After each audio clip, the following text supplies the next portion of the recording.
आजकल के समय में एक बहुत बड़ी समस्या हमने खुद अपने घर में बिठा रखी है। जिस घर में नशे की आदत है, शराब की आदत है, उस घर में अक्सर कलह का माहौल दिखता है।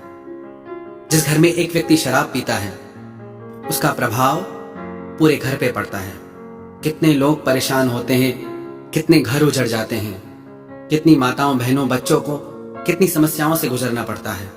कई माताएं बहनें कहती हैं कि हम अपने पति को बहुत समझाते हैं कि मत पियो, छोड़ दो, आप पीते हो, आपको होश नहीं रहता, कलह करते हो, कलेश करते हो।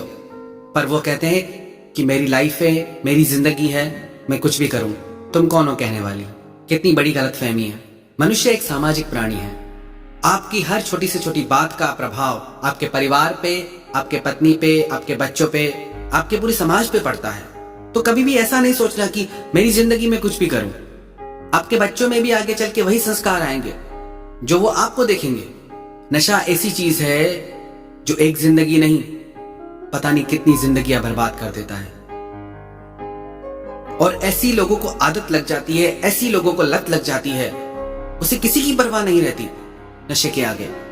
एक बार एक राजा ने वजीर से कहा कि वजीर, मैंने आज तक जिंदगी में शराब नहीं पी, मैं सोच रहा हूं आज शराब पी के देखूं कैसी होती है, क्या होता है उसमें। तो वजीर ने बोला, आप राजा हैं, आप जो आज्ञा करें। तो राजा ने बोला कि मैं पहली बार पी रहा हूं, बाजार से कोई अच्छी वाली शराब लेके आइए। वजीर बोला, ठीक है, लेके आता हूं। जब वजीर लौट के आया तो शराब के साथ मांस भी लेके आया और अपने साथ एक सुंदर स्त्री भी लेके आया और एक वैद्य भी लेके आया और अर्थी उठाने के लिए 4 लोग भी लेके आया। राजा हंसने लगा। राजा ने बोला, वजीर, मैंने तेरे को सिर्फ शराब लाने को कहा, तो इन सबको क्यों लाया। वजीर बोला, महाराज, आप शराब पिएंगे, आपको नशा होगा, फिर आप कहेंगे कि मुझे मांस भी खाना है। शराब पी ली, मांस खा लिया, और जब शराब आपको चढ़ जाएगी तब आप कहोगे कि अब मुझे स्त्री भी चाहिए। फिर जब आप भोगों में इतना लिप्त हो जाओगे तो आपके शरीर में बीमारियां आ जाएंगी, रोग आ जाएंगे। पर शराब की आदत ऐसी है महाराज कि वैद्य भी आपको ठीक नहीं कर पाएगा, आप बचेंगे ही नहीं। फिर आप बचेंगे ही नहीं तो इसलिए मैं अर्थी उठाने वालों को भी साथ ले आया हूं। एक व्यक्ति जिसे नशे की लत है, शराब की लत है, वो क्या किसी का भला कर सकता है। नशे में डूबा व्यक्ति जो अपने होश में ही नहीं, वो क्या जिम्मेदारी को समझेगा, उसे क्या भलाई बुराई का ज्ञान होगा। कितने गरीब लोग ऐसे हैं जिनकी स्त्रियां काम करती हैं, बच्चे काम करते हैं, खुद भी काम करते हैं, पर ऐसी दुर्बुद्धि है कि भोजन खाए नहीं खाए, खाना खाए नहीं खाए, शराब पीनी है, नशा करना है। ऐसी मंदमती हो जाती है आदती व्यक्ति की कि वो किसी की परवाह नहीं करता। उसके लिए कुछ पाप पुण्य, धर्म अधर्म, कोई जिम्मेदारी कुछ मायने नहीं रखता, कोई रिश्ते नाते कुछ मायने नहीं रखता। एक संत जी एक गांव से गुजरते थे। वहां एक महिला खड़े होकर चिल्ला रही थी कि पाप ले लो, पाप ले लो।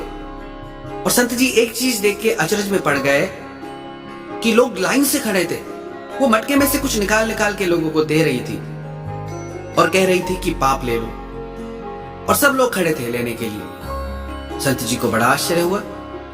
वो उस महिला के पास आए और पूछने लगे कि तुम ये क्या बेचती हो और लोग लाइन लगा के क्यों खरीदते हैं इसको, जबकि तुम कह रही हो कि पाप खरीदो, पाप। तो उस महिला ने बताया कि इस मटके में शराब है, मदिरा है, और जिस भी व्यक्ति को शराब पीने की आदत लग जाती है उससे पुण्य कर्म होता ही नहीं, क्योंकि उसकी बुद्धि शराब के नशे में डूब जाती है, उसका बोध ही समाप्त हो जाता है। पीते पीते जब उसको शराब की आदत हो जाती है तब वो अपनी जिम्मेदारियां भी भूल जाता है, अपने रिश्ते नातों को भी पीछे छोड़ देता है। सारा घर तड़प रहा हो तो भी उसे परवाह नहीं होती। फिर अपना सारा धन भी इस पे खत्म करता है, शरीर भी रोगी हो जाता है। पैसा पास नहीं हो तो चोरी करके भी पीता है। तो इसीलिए मैं कह रही हूं कि पाप ले लो, पाप, क्योंकि इसे पी के कोई पुण्य कैसे कर सकता है। बात सिर्फ शराब की नहीं, चाहे कोई भी नशा हो, हर नशे के साथ यह चेतावनी दी जा रही है कि आपकी जिंदगी के लिए यह खतरनाक है। पर फिर भी होश नहीं आता, फिर भी एहसास नहीं होता कि क्या कर रहे हैं। कितने घरों में बच्चों की पढ़ाई डिस्टर्ब होती है, पढ़ नहीं पाते, क्योंकि उनके पिता शराब के नशे में डूबे हैं और कलह करते हैं। आज लाखों घरों में ये नशा कलह का कारण बन गया है। नशा कोई भी हो, कभी किसी का भला नहीं कर सकता।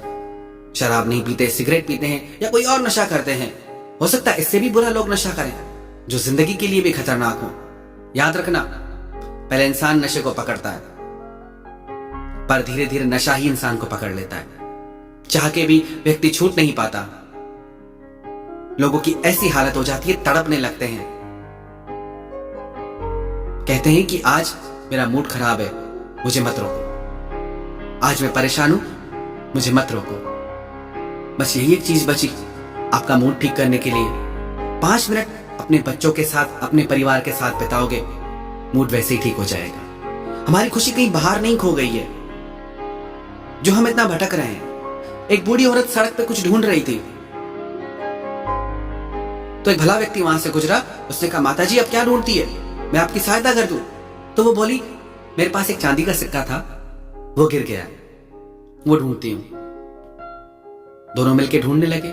फिर जब सिक्का नहीं मिला तो उस व्यक्ति ने पूछा कि सिक्का कहां गिरा था। वो बोली कि सिक्का तो मेरे घर में गिरा था, पर वहां रोशनी नहीं है ना, इसलिए बाहर रोशनी में ढूंढती हूं। वो व्यक्ति बोला, चाहे आप सारी जिंदगी यहां ढूंढते रहो, आपको कभी यहां सिक्का नहीं मिलेगा, क्योंकि वो आपके घर में गिरा है। हमारी खुशियां हमारे घर में हैं, नशे में नहीं है। बाहर से खुशियां खरीद के नहीं ला सकते।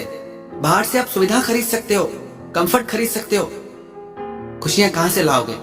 खुशियां आपके घर के भीतर है। तो आप कभी ये मत सोचिए कि मेरी जिंदगी है, मैं कुछ भी करूं, मेरे को नशे की आदत है, मुझे करने दो। और हर नशे करने वाले व्यक्ति को यही लगता है कि मुझे करने दो, मुझे मत रोको। पर कभी एक बार सोचना, जो लोग आपकी जिंदगी से जुड़े हैं, आपके बच्चे, आपका परिवार, आपके माता पिता, उनके दिल पे क्या गुजरती है। राह चलते कोई शराबी व्यक्ति दिख जाए तो लोग किनारे होके निकल जाते हैं कि पता नहीं क्या कर दे, पता नहीं मार न दे, पता नहीं क्या पागलपन कर दे। ऐसा व्यक्ति जब घर के भीतर हो तो कैसे खुद को बचाएं, कैसे रक्षा करें, जो अपने होश में ही नहीं। अगर आप सच में अपने परिवार से, अपने बच्चों से, अपने माता पिता से प्यार करते हो तो खुद को इस नशे से दूर कर दो। खुशियां बहुत महंगी नहीं है।